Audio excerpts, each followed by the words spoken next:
দর্শক, ভিডিওর শুরুতেই আপনাদের একটা সংবাদ শিরোনাম দেখাতে চাই, একটা ফটো কার্ড দেখাতে চাই। এই ধরনের সংবাদ শিরোনাম যদি আপনার সামনে আসে তাহলে আপনার কি কি প্রশ্ন আসবে? সংবাদ শিরোনামটা এবং ফটো কার্ডটা একটু দেখুন, দেখতে দেখতে কথা বলি আমরা। যদি এই ধরনের সংবাদ শিরোনাম সামনে আসে যে শেখ হাসিনাকে ক্ষমতায় আনতে ভারতের সাবেক রাষ্ট্রপতি প্রণব মুখার্জির প্রস্তাব, প্রণব মুখার্জি প্রস্তাব করেছেন শেখ হাসিনাকে ক্ষমতায় আনার জন্য, এই ধরনের সংবাদ শিরোনাম যদি আসে তাহলে আপনার মনে কি প্রশ্ন জাগবে? আপনার মনে নিশ্চয়ই প্রশ্ন জাগবে যে প্রণব মুখার্জি কি বেঁচে আছেন? প্রণব মুখার্জি কি আবার জীবিত হলেন? জীবিত হয়ে ফিরে এসে ভারতে বসে থেকে তিনি কি শেখ হাসিনাকে ক্ষমতায় ফেরানোর চেষ্টা করছেন? প্রণব মুখার্জির সঙ্গে শেখ হাসিনা, আওয়ামী পরিবার এবং বঙ্গবন্ধুর পরিবারের সঙ্গে একটা ঐতিহাসিক সম্পর্ক আছে, যেটা আমরা জানি। সেই কারণে প্রণব মুখার্জি একটা আওয়ামী প্রসঙ্গ আসলে, শেখ হাসিনা প্রসঙ্গ আসলে প্রণব মুখার্জি একটা ইন্টারেস্টিং এবং গুরুত্বপূর্ণ আলোচনা।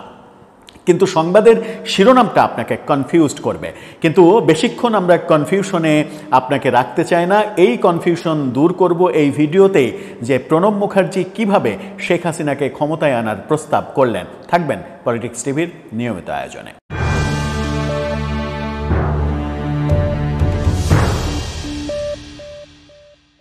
দর্শক, বলছিলাম প্রণব মুখার্জি প্রস্তাব করেছেন শেখ হাসিনাকে ক্ষমতায় আনার জন্য, যে কোনো মূল্যে শেখ হাসিনাকে ক্ষমতায় আনতে হবে। এই সংবাদ শিরোনাম দেখে আপনারও ভড়কে যাওয়ার কথা।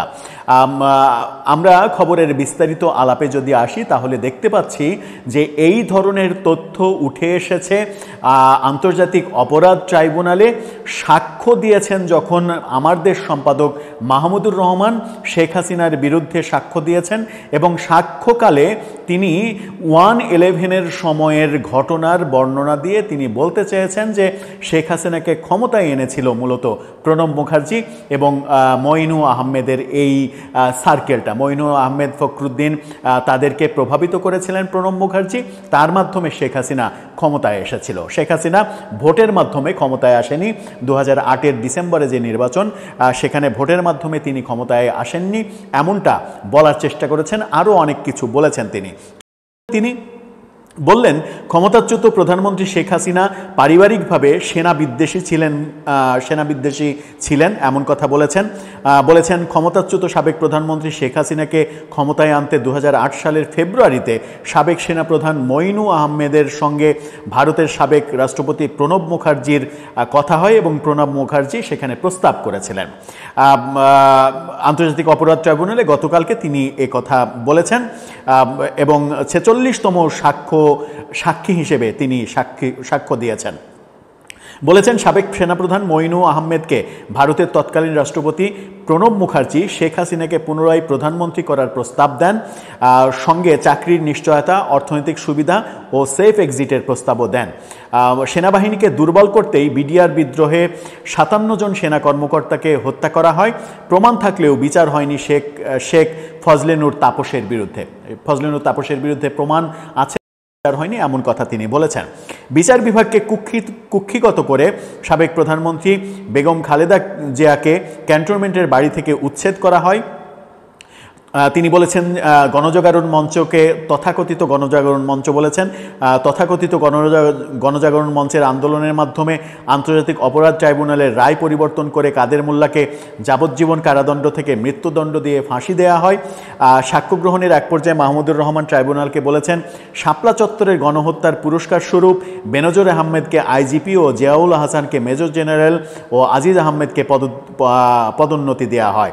এই তথ্যগুলো তিনি দিয়েছেন।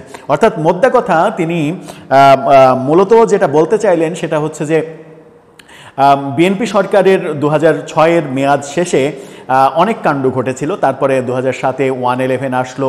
1/11 আসার পরে বিএনপির কোন কর্মকাণ্ডের কারণে 1/11 এসেছিল সেগুলোও আমরা জানি। 1/11 সরকার নিয়ে নানা রকমের বিতর্ক রয়েছে। তিনি মূলত বলতে চাইলেন যে 1/11 সরকারের সময় মঈনু আহমেদ সেনাপ্রধান ছিলেন, ফখরুদ্দিন প্রধান উপদেষ্টা ছিলেন। মঈনু আহমেদকে ভারতের রাষ্ট্রপতি প্রণব মুখার্জি প্রস্তাব করেছিলেন যে কোনো মূল্যে শেখ হাসিনাকে ক্ষমতায় আনতে হবে। এবং মঈনুল আহমেদ নির্বাচনে মেকানিজম করে শেখ হাসিনাকে অর্থাৎ আওয়ামী লীগকে ক্ষমতায় এনেছিলেন। 2008-এর ডিসেম্বরের যে নির্বাচন, সেই নির্বাচন ভোটে আওয়ামী লীগ ক্ষমতায় আসেনি, আর্মির মেকানিজমে ক্ষমতায় এসেছে আওয়ামী লীগ, সেই কথা মাহমুদুর রহমান বলার চেষ্টা করলেন। সেটা কতখানি সত্য কতখানি মিথ্যা সেটা ইতিহাসই বিচার করবে। মানে আমরা যতটুকু জানি ইতিহাস থেকে 1991-এর নির্বাচন, 96-এর নির্বাচন, 2001-এর নির্বাচন এবং 2008-এর ডিসেম্বরের নির্বাচন, এই নির্বাচনগুলোকে নিয়ে কোনো রকমের মানে বিতর্ক নেই কিংবা বড় ধরনের কোনো মানে কারচুপি কিংবা কোনো ধরনের মেকানিজমে কোনো আলোচনা এর আগে খুব একটা আমরা শুনিনি। কারণ এই 4টা নির্বাচনই তত্ত্বাবধায়ক সরকারের অধীনে হয়েছে, কোনো দলীয় সরকারের অধীনে হয়নি। দলীয় সরকারের অধীনে নির্বাচন আমরা দেখেছিলাম 96-এর 15ই ফেব্রুয়ারি খালেদা জিয়ার সময়ে তাদের দলীয় সরকারের অধীনে নির্বাচন করে 1 মাসও সংসদ থেকে নিয়ে তারপরে তত্ত্বাবধায়ক সরকার এসেছিল। এরপরে শেখ হাসিনা ক্ষমতায় আসার পরে 2014 এবং 2018 এবং 2024 এই 3টা নির্বাচন দলীয় সরকারের অধীনে হয়েছিল বলেই এই 3টা নির্বাচন এবং বেগম খালেদা জিয়ার সময়ে বিএনপির সময়ে ওই নির্বাচন, এই 4টা নির্বাচনকে বিতর্কিত নির্বাচন হিসাবেই আমরা মূলত ইতিহাস থেকে জানি। এখন মাহমুদুর রহমান তিনি যেহেতু বাংলাদেশের খুবই গুরুত্বপূর্ণ একজন মানুষ এবং এই সরকারেরও খুব কাছের মানুষ, আমার দেশ পত্রিকার সম্পাদক, এক সময় তিনি সরকারের আমলা ছিলেন, আওয়ামী লীগের সময় নানা রকমের নির্যাতনের শিকার হয়েছিলেন, সেগুলো আমরা দেখেছি, আদালত চত্বরেও মারধরের শিকার হয়েছিলেন, নানা কারণেই তিনি আলোচিত। তিনি যখন বলছেন যে 2008-এর নির্বাচন আর্মির মেকানিজমে হয়েছে এবং আর্মি শেখ হাসিনাকে ক্ষমতায় বসিয়েছিল, সেহেতু এই ব্যাপারটা হয়তো ইতিহাসে অনেক দিন গবেষণা হবে, পর্যালোচনা হবে এবং ইতিহাসই সিদ্ধান্ত নেবে যে 2008-এর ডিসেম্বরের নির্বাচনটা মানে ঠিক হয়েছিল নাকি মেকানিজম করে আওয়ামী লীগকে ক্ষমতায় আনা হয়েছিল।